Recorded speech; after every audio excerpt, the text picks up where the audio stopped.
Hello students, आप सभी का स्वागत है आपके अपने यूट्यूब चैनल एडुशाला में। जैसा कि आप लोगों को पता है कि जो सीटीआई के एंट्रेंस एग्ज़ाम के लिए जो आवेदन होना है वो 6 जून से स्टार्ट होकर 25 जून तक होना है। 6 जून कल था लेकिन फॉर्म अप्लाई नहीं हो रहे थे। निमी के वेबसाइट पे चेक किया गया तो लिख के आ रहा था कि विजिटिंग वेबसाइट। तो कल किसी टेक्निकल रीज़न के कारण फॉर्म अप्लाई नहीं हो पा रहा था, लेकिन आज सुबह सुबह फॉर्म अप्लाई होना स्टार्ट हो गया है। तो आज इस वीडियो के माध्यम से मैं आप लोगों को बताऊंगा कि जो फॉर्म है वो कैसे अप्लाई करेंगे। तो वीडियो को ध्यान से देखिए। तो सबसे पहले हमें क्या करना है कि गूगल में निमी ऑनलाइन टाइप करना है, उसके बाद सर्च करना है। तो जो सबसे ऊपर वाला लिंक है CITS ऑनलाइन एडमिशन, उस पर क्लिक करेंगे। उस पर क्लिक करने के बाद हमारा निमी ऑनलाइन एडमिशन का होम पेज ओपन हो जाएगा। उसके बाद सबसे ऊपर में आपको दिखेगा CITS 2022 session online registration link. इस लिंक पे आपको क्लिक करना है। इस लिंक पे क्लिक करने के बाद आपका एक नया इंटरफेस खुलेगा। उसके बाद आपका नीचे दिया गया है CITS 2022 रजिस्ट्रेशन क्लिक हियर। तो इस क्लिक हियर पे हमें क्लिक करना है। क्लिक करने के बाद ये पेज खुल जाएगा। इस पेज में सबसे नीचे लेफ़्ट साइड में जाने के बाद रजिस्ट्रेशन नाउ, अभी पंजीकरण करें, तो इस पर क्लिक करेंगे तो मेरा पेज खुल जाएगा। तो इस पेज में आपको दिया गया है time registration CITS online step 1 submit personal detail. तो सबसे पहले आपको पर्सनल डिटेल इंटर करना है। पर्सनल डिटेल में आपका फर्स्ट नेम, अगर मिडिल नेम है तो मिडिल नेम, और लास्ट नेम जो आपका सर्टिफिकेट के अकॉर्डिंग जो नाम है, ITI में सर्टिफिकेट के अकॉर्डिंग जो नाम है आप वहाँ इंटर करिएगा।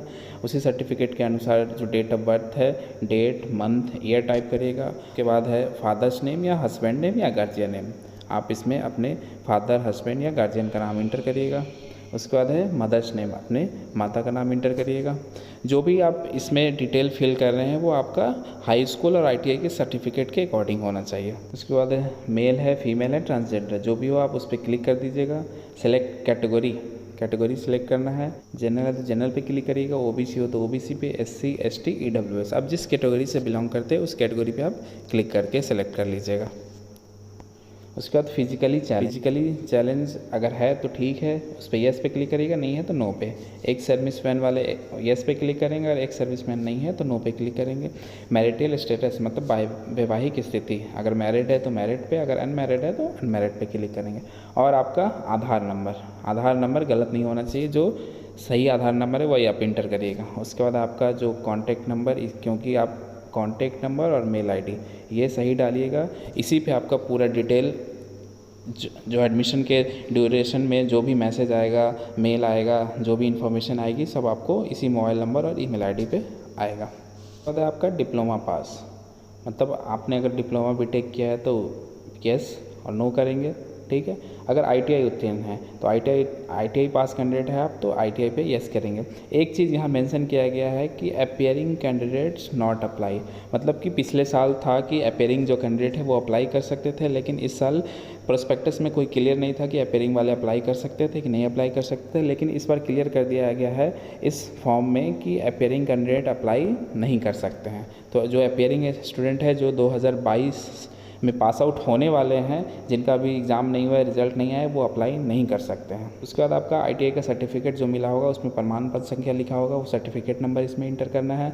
सर्टिफिकेट कैंडिडेट टाइप में आपको रेगुलर और प्राइवेट, ठीक है, रेगुलर कैंडिडेट है या प्राइवेट कैंडिडेट है, वो अगर रेगुलर है तो रेगुलर पे क्लिक करिए, अगर प्राइवेट है तो प्राइवेट पे क्लिक करके आप उसको सेलेक्ट करिएगा। उसके बाद आपका ITI ट्रेड, आपने किस ट्रेड से ITI किया है, जिस ट्रेड से ITI किया है इसमें सारी लिस्ट दिया गया है, आप उसको सेलेक्ट कर लीजिएगा, ठीक है। जैसे ड्राफ्टमैन सिविल है तो ड्राफ्टमैन सिविल सेलेक्ट करके उसको आगे बढ़िएगा। उसके बाद एक क्वालिफाइड फॉर CITS अंडर, आपने जो ITI किया है वो NCVT है या SCVT है या आपने अप्रेंटिस, नेशनल अप्रेंटिस सर्टिफिकेट है, आपके पास कौन सी कैटेगरी की सर्टिफिकेट है आप वो सेलेक्ट करिएगा इसमें। इसके बाद हमें एड्रेस डिटेल भरना है। एड्रेस डिटेल परमानेंट एड्रेस, अस्थाई पता, मतलब कि आपका जो मूल निवास स्थान है उसका डिटेल आप इसमें फिल करिएगा। उसके बाद परमानेंट सिटी, जो सिटी है आप उसको फिल करिएगा। आप किस स्टेट से बिलोंग करते हैं उस स्टेट को यहाँ पे फिल करिएगा। परमानेंट डिस्ट्रिक्ट, आप जिस स्टेट के अंदर जिस डिस्ट्रिक्ट में आते हैं उस डिस्ट्रिक्ट को यहाँ फिल करिएगा। उसके बाद उसका जो पिन कोड है वो पिन कोड और एक फ़ोन नंबर, ऊपर आपने जो फ़ोन नंबर दिया था या तो वही फ़ोन नंबर दे सकते हैं या तो उसके अलावा एक और जो आपके पास फ़ोन नंबर अवेलेबल है वो आप इसको इसमें इंटर कर सकते हैं। उसके बाद है कॉरेस्पॉन्डेंस एड्रेस। अगर आपका घर कहीं और है, आप रह कहीं और रहे हैं, तो आपका जो कॉरेस्पॉन्डेंस एड्रेस है अगर वो डिफरेंट है परमानेंट से तो आप उसको यहाँ पे फिल कर सकते हैं। अगर सेम है तो वही आप इसमें इंटर करिएगा। कॉरेस्पॉन्डेंट एड्रेस में आपका पूरा डिटेल, यहाँ पे सिटी का नाम, स्टेट, डिस्ट्रिक्ट, पिन कोड और फ़ोन नंबर, ये सभी इंटर करने के बाद सबमिट बटन है, इस सबमिट वाले बटन पे आप क्लिक करिएगा तो उसके बाद ये सबमिट हो जाएगा और आपका नया पेज खुलेगा। रजिस्ट्रेशन कंप्लीट करने के बाद आपका जो पेज खुलेगा वो होगा वेरिफिकेशन का, जिसमें आपको पहले आएगा enter OTP send to mobile number. Mobile पे जो OTP आया, मोबाइल नंबर पे जो OTP आया होगा उसे यहाँ इंटर करना होगा और दूसरा जो मेल ID पे OTP आएगा उसे इंटर करना होगा। तो चलिए देखते हैं मोबाइल पे और ईमेल पे जो OTP आया है उसे इंटर करते हैं। OTP इंटर करने के बाद वेरीफाई पे क्लिक करेंगे तो ये हमारा वेरीफाई हो चुका है। वेरिफिकेशन प्रोसेस कंप्लीट होने के बाद उसके बाद आता है तीसरा आपका एकेडमिक क्वालिफ़िकेशन, शैक्षणिक योग्यता। इसमें आपको एग्जामिनेशन पास, मतलब आपने कौन सा एग्ज़ाम पास किया है, तो सबसे पहले इंटर होगा हाई स्कूल का। अगर आप वेल्डर से हैं, जो मतलब 8 क्लास से ITI होती है, उसके लिए 8 क्लास आप इंटर करेंगे। बाकी सभी ट्रेडों के लिए हाई स्कूल है तो आप इसमें 10th इंटर करेंगे। उसके बाद आपने किस बोर्ड से हाई स्कूल किया है, जिस बोर्ड से हाई स्कूल किया उस बोर्ड का नाम, अगर जैसे आपने यूपी बोर्ड से किया है तो यूपी बोर्ड का नाम, बिहार बोर्ड से किया तो बिहार, MP से किया तो MP बोर्ड का उस बोर्ड का नाम, आपने किस वर्ष वो परीक्षा उत्तीर्ण की है उसका ईयर डालना है। मेजर सब्जेक्ट कौन कौन है आप उस सब्जेक्ट का नाम डालेंगे। परसेंटेज ऑफ मार्क्स, आपने मार्क्स कितना सिक्योर किया है, उसमें कितना मार्क्स आया आपका हाई स्कूल में वो इंटर करेंगे। और ग्रेड कौन सा है, A B C D जो भी ग्रेड होगा आप उसको इसमें इंटर करेंगे। उसके बाद आता है आपका टेक्निकल क्वालिफ़िकेशन, मतलब तकनीकी योग्यता, मतलब हाई स्कूल के बाद आपने क्या किया है। ये एग्ज़ाम में आपको अप्लाई करने के लिए 3 कैटेगरी है, या तो आपने ITI किया हो, पॉलिटेक्निक किया हो या तो BTech किया हो। आप किस कोर्स को आप करके इसमें अप्लाई कर रहे हैं वो इसमें आपको इंटर करना है। तो इसमें से आप सेलेक्ट कर लीजिएगा कौन सा कोर्स। अगर ITI किया है तो ITI, BTech किया है तो BTech, MTech किया है तो MTech, डिप्लोमा किया है तो डिप्लोमा। आप इस लिस्ट में से जो भी कोर्स किया आप उसको सेलेक्ट करिए। जैसे ITI किसी ने किया है तो वो ITI सेलेक्ट करेगा। उसके बाद यूनिवर्सिटी कौन सा है, जिस यूनिवर्सिटी से आपने ITI किया है उस यूनिवर्सिटी का यहाँ पे नाम होगा। अगर SCVT होगा तो स्टेट का नाम होगा, अगर NCVT होगा तो आप NCVT इसमें इंटर करिएगा। उसके बाद है ट्रेड बैच नेम, आपके ट्रेड का नाम क्या है। इसमें देख लीजिए बहुत सारे ट्रेड है, BTech, डिप्लोमा और ITI से रिलेटेड जितने भी ट्रेड होते हैं सभी ट्रेड इसके अंदर है। जैसे आपने ITI से इलेक्ट्रीशियन किया है तो इलेक्ट्रीशियन यहाँ पे सिलेक्ट करिएगा। उसके बाद ITI का जो सर्टिफिकेट नंबर है, जो ITI का सर्टिफिकेट नंबर है आप वहाँ पे इंटर करिएगा। और ईयर ऑफ पासिंग, आपने ITI कब पास किया वो यहाँ पे इंटर होगा। उसके बाद कोर्स ड्यूरेशन, तो ITI में जो इलेक्ट्रीशियन कोर्स होता है वो कितने साल का होता है, वो 2 साल का होता है। 2 साल का होता है तो वो 2 साल आप यहाँ इंटर करिएगा। उसके बाद परसेंटेज कितना है आपका ITI में वो, और ग्रेड आपकी क्या है वो आप इसमें इंटर करके क्या करिएगा, इस सबमिट वाले बटन पे क्लिक करिएगा तो आपका ये स्टेप कंप्लीट हो जाएगा। क्वालिफ़िकेशन इंटर करने के बाद उसके बाद आपका डॉक्यूमेंट अपलोड, नेक्स्ट जो स्टेप है वो डॉक्यूमेंट अपलोड है। तो इसमें आपको नीचे दिया गया है अपलोड डॉक्यूमेंट, आपको कौन कौन से डॉक्यूमेंट अपलोड करने हैं। पहला है आपको फ़ोटो विद सिग्नेचर, मतलब आपका फ़ोटो होगा और फ़ोटो के नीचे आपका क्या होगा, यहाँ पे सिग्नेचर होगा। तो इसमें फ़ोटो होगा और यहाँ पे सिग्नेचर होगा। तो एक ऐसा आपको फ़ोटो बनाना है जिसमें ऊपर में फ़ोटो हो और नीचे में सिग्नेचर हो। वो आपका 40 KB से कम होना चाहिए। अगर 40 KB से ज़्यादा होगा तो वो अपलोड नहीं होगा।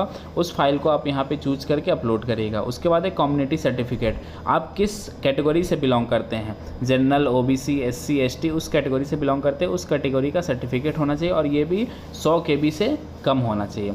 उसके बाद आपका हाई स्कूल, अगर आप 8 पास है तो 8 पास के लिए, अगर 10 पास है तो 10 पार्ट का सर्टिफिकेट यहाँ पे अपलोड करिएगा जो 100 KB से कम होना चाहिए। उसके बाद आपने क्या किया, NCVT से ITI किया है या SCVT से ITI किया है या डिप्लोमा किया है या डिग्री किया है, जो भी आपने कोर्स किया है उसका सर्टिफिकेट, फाइनल सर्टिफिकेट यहाँ पे क्या होगा, अपलोड होगा। उसके बाद आप किस कैटेगरी में आते हैं, अगर एक्स सर्विसमैन है, PH है या EWS है, उसका सर्टिफिकेट आपको यहाँ पे अपलोड करना पड़ेगा। डॉक्यूमेंट अपलोड करने के बाद जो नेक्स्ट आपका प्रोसेस है वो है कि ट्रेड आपको सिलेक्ट करना है कि आप किस ट्रेड में CTIS करना चाहते हैं। जो आपको CTI करना है जिस ट्रेड को आप यहाँ पे सिलेक्ट करिएगा। सिलेक्ट कोर्स करने के बाद फिर सबमिट करने के बाद नेक्स्ट पेज आपका ओपन हो जाएगा। ट्रेड सिलेक्ट करने के बाद आपको एग्ज़ाम सेंटर सिलेक्ट करना है कि आप किस सेंटर पे एग्ज़ाम देना चाहते हैं। तो इसमें 4 चॉइस है, उसके अकॉर्डिंग आपको चारों सेंटर सेलेक्ट करना होगा। इसमें बहुत सारे ऑप्शन है, जैसे पहले चॉइस में आप देखिए, जैसे ही खोलिएगा ये देखिए अगरतला, ऐज़वाल, इलाहाबाद, बेंगलोर, भुवनेश्वर, ये बहुत सारे ऑप्शन है। आप किस सेंटर पे जाना चाहते हैं, आपके घर से कौन सा नज़दीक है या जहां आप अभी हैं उससे कौन सा पास में पड़ता है, उसके अकॉर्डिंग आप कोई भी 4 सेंटर सेलेक्ट करते हैं। जैसे हमने गुवाहाटी सेलेक्ट किया first option, second Allahabad, third आपका जमशेदपुर, उसके बाद हमने सेलेक्ट किया नेक्स्ट, कोई भी आप सेलेक्ट कर सकते हैं जो आपके पास हो, कानपुर। ये सिलेक्ट करने के बाद आप इस पे अप्लाई नाउ पे क्लिक करिएगा। एग्ज़ाम सेंटर के बाद आता है पेमेंट ऑफ फ़ी। तो यहाँ पे जैसे आप सेंटर एंटर करिएगा उसके बाद आपका आएगा पेमेंट का, कंफर्म एंड पे फ़ी। तो इस पे क्लिक करने के बाद आपका पेमेंट ऑप्शन मांगेगा जिससे आप पेमेंट करिएगा। पेमेंट अगर जनरल है तो 500 रुपये, OBC है तो 500 रुपये, उसके अलावा जो भी कैटेगरी है सभी का फ़ीस आप 300 रुपये है, उसके अकॉर्डिंग आप उसको पे करिएगा। यहाँ एक चीज़ का ध्यान रखना है कि आपको पेमेंट करने से पहले सभी स्टेप को चेक कर लेना। आपने जो भी अभी तक डिटेल फिल किया है उसको एक बार सही से चेक कर ले। अगर उसमें कोई भी अगर गलती है तो उसको आप पेमेंट करने से पहले सुधार कर सकते हैं। अगर पेमेंट आपका कंफर्म हो गया, अगर आपने पेमेंट कर दिया तो उसके बाद आप कोई भी पोर्शन को एडिट नहीं कर सकते हैं। इसलिए पेमेंट करने से पहले आप जो भी डिटेल इंटर किए हैं सही से चेक कर ले। अगर आपको लग रहा है कि उसमें कोई भी डिटेल गलत एंट्री हुआ है या अगर फ़ोटो गलत अपडेट हुआ है या कोई डॉक्यूमेंट आपका गलत अपलोड हो चुका है तो उसको आप एडिट कर सकते हैं। इसलिए पेमेंट से पहले आप सही से सभी चीज़ को एक बार चेक कर लें। तो इस वीडियो में हमने बताया है कि जो CTIS का फॉर्म है वो कैसे भरा जाएगा, एक एक स्टेप को बताया गया है। तो आप इसी तरह इस फॉर्म को अप्लाई करेंगे। अगर आपको कोई भी दिक्कत हो तो कमेंट बॉक्स में आप कमेंट करके पूछ सकते हैं। फॉर्म अप्लाई हो जाने के बाद उसका हार्ड कॉपी आप ज़रूर प्रिंट आउट करके रखें, क्योंकि वो हार्ड कॉपी आपको एडमिशन के समय ज़रूरत पड़ेगा। फॉर्म अप्लाई करने के बाद आप जब भी चाहें अपने स्टेटस को चेक कर सकते हैं। आपने जो फॉर्म में ईमेल आईडी इंटर किया था और जो मोबाइल नंबर इंटर किया था उस ईमेल आईडी और मोबाइल नंबर से आप लॉगिन कर सकते हैं। जैसे ये होम पेज पे आपका दिया है रजिस्टर्ड कैंडिडेट लॉगिन, तो आप अपने ईमेल आईडी से, जो आपने ईमेल आईडी इंटर किया उस ईमेल आईडी से आप लॉगिन कर सकते हैं, ईमेल आईडी और उसके बाद फ़ोन नंबर, उसके बाद नीचे आपका कैप्चा दिया है, जो कैप्चा दिया है उसको इंटर करिएगा, उसके बाद लॉगिन करिएगा तो आपका पेज खुल जाएगा। ये आपका नाम दिया है, व्यू प्रोफाइल दिया और रजिस्ट्रेशन नंबर। तो इससे आप यहाँ से आप अपने प्रोफाइल को चेक कर सकते हैं और आप अपना जो फॉर्म भरे हैं उसको डाउनलोड कर सकते हैं, एप्लीकेशन फॉर्म को डाउनलोड कर सकते हैं। और आपको जो भी आगे का प्रोसेस होगा इसी लॉगिन से आपको चेक करना होगा। तो आशा करता हूँ कि आप लोगों को वीडियो पसंद आया। अगर वीडियो पसंद आया तो वीडियो को लाइक करें, शेयर करें और हमारे चैनल को सब्सक्राइब करें। आज के लिए बस इतना ही। Thank you, bye bye and take care.